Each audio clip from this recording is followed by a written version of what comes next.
Kurt, who we got today?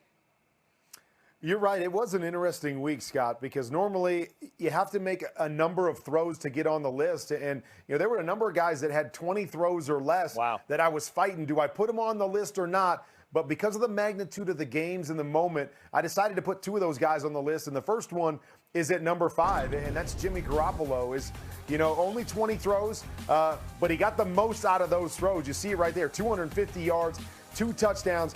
But more importantly to me, it was about the moment. Sunday Night Football against a good Green Bay team, against Aaron Rodgers, to step up and make the big plays to get his team a huge win and keep them at the number 1 seed is what got him at number 5. Number 4, a guy that's really been up and down, and the team has struggled this year, but they've seemed to settle in a little bit. And you see the numbers right there, over 325 yards, 3 touchdowns in this game. He had 1 tipped interception, but fully in control. This is the Baker that we thought we were going to see all year long. And now this Cleveland team, I know they got a long way to go to make a playoff push, but they're playing their best football of the year at the right time. He gets the number 4 spot. Number 3 is a guy that's been on the list for a number of weeks in a row right now after struggling early in the year, and it's Sam Darnold. I mean, talk about a guy making the most of his throws. Only 29 throws, but going for over 300 yards again, 2 touchdowns. You see the rush touchdown right there, and a huge win over a team that's trying to fight for the playoffs in Oakland, but they dominated from start to finish. Sam Darnold is playing some really good football. He gets the number 3 spot. The number 2 spot goes to Drew Brees. 30 for 39. I mean, it is ridiculous, his accuracy. And it seems like every year he just gets better and he breaks his completion percentage record from the year before, on pace to do that again. But over 300 yards, 3 touchdowns, and they jumped way out ahead. And then Carolina fought all the way back. And what does Drew Brees do? He goes and leads another game-winning drive to get his team a field goal and a win to keep them in the mix, still trying to fight for that home field advantage themselves. And then number 1, I mean, this guy seems to have a lock on the position. And again, only 20 throws, but I called that game on Monday night, and a couple of those were throwaways, a couple of those were drops. We also got to see that he rushed for another 95 yards on top of that, but 20 throws, 5 touchdowns on the road in a big moment in the demolition of the LA Rams defense. It was a huge performance by Lamar Jackson, so he holds on to that number 1 spot.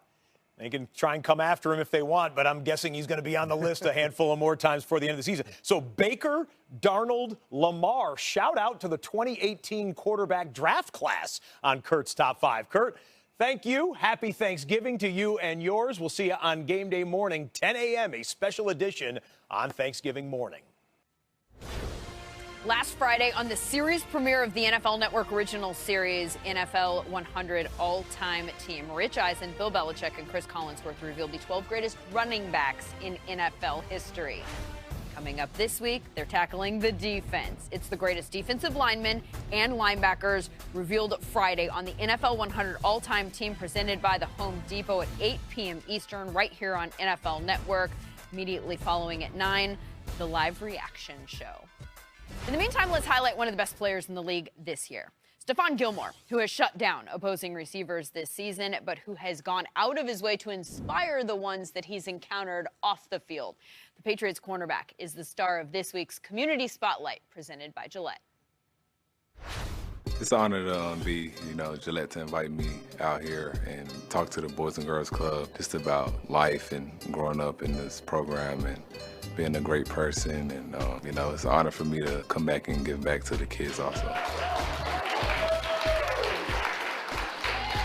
It's important for me to empower youth to make good choices today, because with my platform, with me being in the NFL, I'm a role model to a lot of kids. And if I can give my 2 cents on what I believe in about being a good person, about being a good kid, about listening to your teachers and things like that, they look up to me, so it'll hit them in a different direction.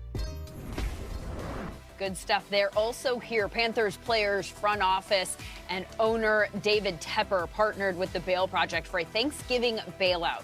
On Monday, the team posted bail for approximately 25 people charged with nonviolent offenses, providing a hot meal to their families for Thanksgiving, a basket of food to take home. Also gave them a $200